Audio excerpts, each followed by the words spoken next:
नमस्कार, जय हिंद दोस्तों। स्वागत है आप सभी का यूपी एक्सप्रेस में। तो चलिए देख लेते हैं उत्तर प्रदेश की 25 फटाफट बड़ी खबरों को। वीडियो में आगे बढ़ने से पहले आप किस जिले से है इसे कमेंट करके जरूर बताएं।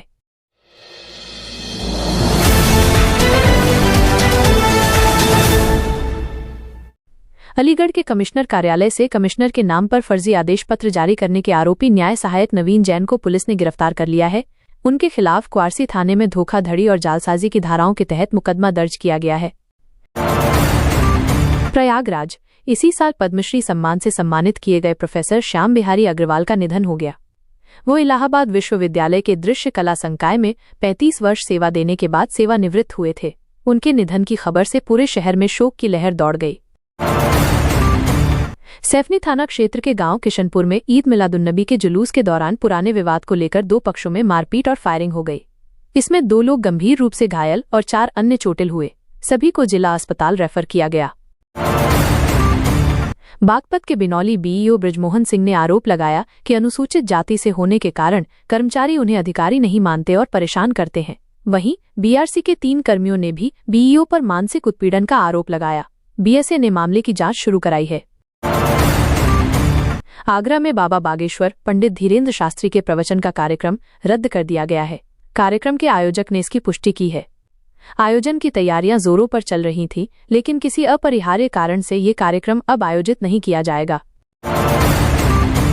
बरेली में दोनों पक्षों के बीच हुए समझौते के बाद संवेदनशील इलाके जोगी नवादा में बिना विवाद के त्योहार संपन्न हो गए, लेकिन अब कुछ लोगों ने इस समझौते पर ऐतराज जताया है। इन लोगों का कहना है कि ये समझौता एक तरफा है। इसमें फीस जमा करने का लिंक 11 सितंबर शाम 6 बजे के बजाय 12 सितंबर को शाम 6 बजे तक जारी किया जाएगा। लिंक जारी होने के बाद 48 घंटे के अंदर ही समर्थ पोर्टल पर फीस जमा करने की प्रक्रिया पूरी कर लेनी है। फीस का लिंक समर्थ पोर्टल पर बने लॉगिन पर ही मिलेगा। चंद्र ग्रहण 2025 पंचांगों के अनुसार 7 सितंबर को चंद्र ग्रहण की शुरुआत रात 9:57 बजे से होगी। ग्रहण का मध्य रात 11:41 बजे और मोक्ष अर्धरात्रि के पश्चात 1:27 बजे होगा। चंद्र ग्रहण का सूतक ग्रहण से 9 घंटे पहले यानी 7 सितंबर को दोपहर 12:57 बजे लग जाएगा। मथुरा के थाना जैंत पुलिस ने बड़ी सफलता हासिल करते हुए लूट की एक वारदात का खुलासा किया है। पुलिस ने फाइनेंस कंपनी के कर्मचारी से लूट करने वाले 6 बदमाशों को गिरफ्तार किया है। इनके पास से लूटे गए 23,000 रुपए, 1 टैबलेट, अवैध हथियार और बाइक भी बरामद की है। बदायूं के कादर चौक थाना क्षेत्र के कैथोला गांव में शनिवार सुबह हुए दर्दनाक हादसे ने पूरे गांव को गमगीन कर दिया। सड़क पर खेल रहे मासूम को तेज रफ्तार पिकअप गाड़ी ने रौंद दिया। परिजन तुरंत गंभीर हालत में उसे लेकर जिला अस्पताल पहुंचे, जहां डॉक्टर ने मासूम को मृत घोषित कर दिया। हरदोई जिले में लोनार कोतवाली क्षेत्र के मलबा अखबेलपुर गांव में करंट लगने से ससुर और बहू की मौत हो गई। मलबा अखबेलपुर निवासी महेंद्र सिंह 65 खेती करते थे। उनके मकान में हैंडपंप में ही सबमर्सिबल पंप लगा है। शनिवार सुबह लगभग 9 बजे वो नहाने के लिए सबमर्सिबल पंप का स्विच खोलने गए थे। इसी दौरान उन्हें करंट लग गया। उत्तर प्रदेश अधीनस्थ सेवा चयन आयोग की पीईटी 2025 शनिवार से पूरे प्रदेश में शुरू हुई। ये परीक्षा 6 और 7 सितंबर को 2 पालियों में 48 जिलों में आयोजित की जा रही है। कानपुर जिले में 65 केंद्रों में 92,000 अभ्यर्थी परीक्षा देंगे। परीक्षा सुबह 10 से 12 बजे और दोपहर 3 से 5 बजे तक 2 सत्रों में हो रही है।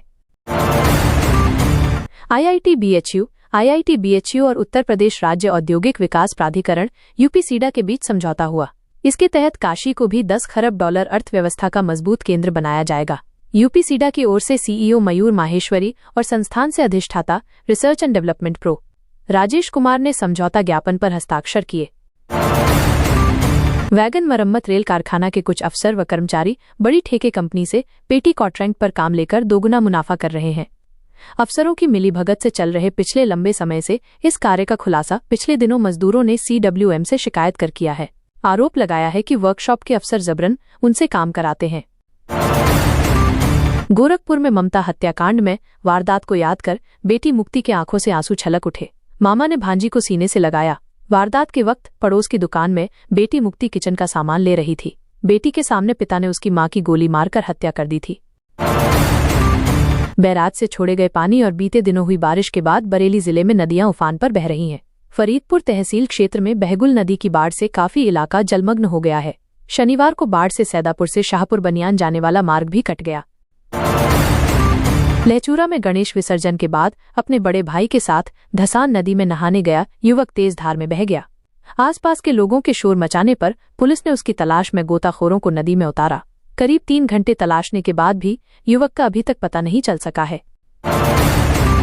वृंदावन, बरसाना और द्वारिकाधीश मंदिर में 7 सितंबर को पड़ने वाले चंद्रग्रहण के दौरान जहां सभी मंदिरों के पट बंद रहेंगे, वहीं ठाकुर द्वारिकाधीश मंदिर में राजाधिराज अपने भक्तों को दर्शन देंगे। पूरे ग्रहण काल के दौरान मंदिर श्रद्धालुओं के लिए खुला रहेगा। गोरखपुर में 5वीं कक्षा की छात्रा ने कमरे में फंदे से लटककर जान दे दी। पिता ने बताया कि पूरा परिवार खाना खाने के बाद छत पर और उनकी बेटी अपने कमरे में सोने चली गई। सुबह में उसका शव फंदे से लटका मिला। कानपुर में अपहरण, डकैती व रंगदारी के मामले में आरोपी धीरज उपाध्याय उर्फ दीनू के साथी गोपाल सिंह और विक्की ठाकुर ने सीजीएम कोर्ट में सरेंडर कर दिया। बता दें कि 2 दिन पहले इसी मामले में आरोपी अरिदमन सिंह और नारायण सिंह भदौरिया को सेशन कोर्ट से जमानत मिल चुकी है। जीआरपी थाने में हुए गोलीकांड के बाद निलंबित इंस्पेक्टर समेत 4 पुलिसकर्मियों को मुरादाबाद से संबद्ध किया गया है। इधर इस मामले की जांच में फॉरेंसिक एक्सपर्ट के हाथ कोई ठोस सुराग नहीं लगा है और न ही ये पता चल सका है कि कितने राउंड फायरिंग हुई। सैदाबाद में सेप्टिक टैंक से निकली जहरीली गैस की चपेट में आने से लोगों की मौत हो गई। घटना के बाद खलबली मच गई। सूचना पाकर पुलिस पहुंच गई। अचेतावस्था में दोनों को स्थानीय सामुदायिक स्वास्थ्य केंद्र ले जाया गया। वाराणसी के सिटी रेलवे स्टेशन पर एजीएम ने सुविधाओं और व्यवस्थाओं का हाल जाना। उन्होंने कहा कि यहां प्लेटफॉर्मों की संख्या जल्द ही बढ़ाई जाएगी। यात्रियों के लिए बेहतर कनेक्टिविटी के इंतजाम होंगे। बरेली में नई जिला जेल चालू होने के बाद बिथरी जेल के सभी विचाराधीन बंदी यहां शिफ्ट किए जाएंगे। विचाराधीन महिला बंदियों को भी यहीं स्थानांतरण किया जाएगा। जाखलौन के धौरा रेलवे स्टेशन पर झेलम एक्सप्रेस के स्टॉपेज के दौरान आयोजित कार्यक्रम में भाजपा कार्यकर्ता यशपाल सिंह परिहार व राज्य मंत्री के बीच नोकझोंक हुई। इसका वीडियो वायरल हो रहा है। विवाद की शुरुआत कार्यक्रम स्थल पर लगे बैनर में राज्य मंत्री का फोटो न होने से शुरू हुई। बिजनौर के अफजलगढ़ में रोडवेज चालक और परिचालक की लापरवाही से युवक बस लेकर भाग निकला। अगवानपुर के पास बस गड्ढे में उतर गई, जिससे कई लोग घायल हुए और वाहन क्षतिग्रस्त हो गए। पुलिस ने आरोपी सहित चालक को हिरासत में लिया। यमुना नदी का जलस्तर लगातार बढ़ने से कोयला अलीपुर और आसपास के गांवों में बाढ़ की स्थिति गंभीर हो गई है। खेत और गलियों में 3-4 फीट तक पानी भर गया है, जिससे किसानों की धान और चारे की फसलें डूब गई हैं। आईआईटी बीएचयू में रिसर्च एंड इनोवेशन डे पर आयोजित कार्यक्रम में आए रक्षा मंत्री के वैज्ञानिक सलाहकार और डीआरडीओ के पूर्व अध्यक्ष डॉक्टर जी सतीश रेड्डी ने कहा कि ऑपरेशन सिंदूर में स्वदेशी तकनीक का बड़ा योगदान था।